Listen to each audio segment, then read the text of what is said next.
Halo, saya Anggis Manu. Pada video kali ini kita akan membahas isu-isu kepemilikan dalam konteks konsolidasi. Kita mulai ke videonya. Isu kepemilikan dalam konteks konsolidasi merujuk pada bagian kepemilikan entitas-entitas yang terlibat dalam proses konsolidasi diatur dan diubah sebagai hasil dari penggabungan antara akuisisi. Ini adalah aspek penting yang harus dipertimbangkan dalam proses konsolidasi karena memiliki dampak yang signifikan pada struktur kepemilikan, pengendalian, dan kekuasaan di dalam entitas baru yang terbentuk. Berikut adalah beberapa isu yang terkait dengan kepemilikan dalam konsolidasi.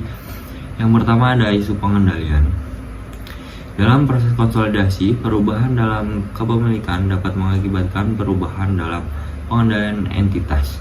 Misalnya jika perusahaan A mengakuisisi mayoritas saham perusahaan B, maka perusahaan A akan memiliki pengendalian atas operasi dan keputusan perusahaan B. Yang kedua ada nilai perusahaan. Kepemilikan konsolidasi juga mempengaruhi penilaian nilai perusahaan dan harga saham. Jika suatu perusahaan diakuisisi dengan harga yang signifikan di atas nilai bukunya, hal itu dapat mencerminkan potensi pertumbuhan dan nilai tambah yang diharapkan dari konsolidasi tersebut.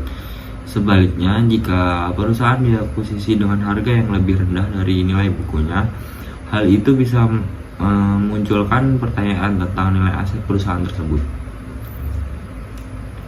Selanjutnya yaitu struktur kepemilikan. Konsolidasi bisa mengubah struktur kepemilikan saham dan distribusi dividen. Misalnya nih, pemegang saham perusahaan yang diakuisisi mungkin menerima saham atau uang tunai sebagai bagian dari transaksi tersebut. Ini dapat memiliki implikasi pajak dan keuangan yang signifikan bagi pemegang saham. Selanjutnya yaitu manajemen. Perubahan kepemilikan juga dapat mempengaruhi manajemen dan struktur organisasi perusahaan.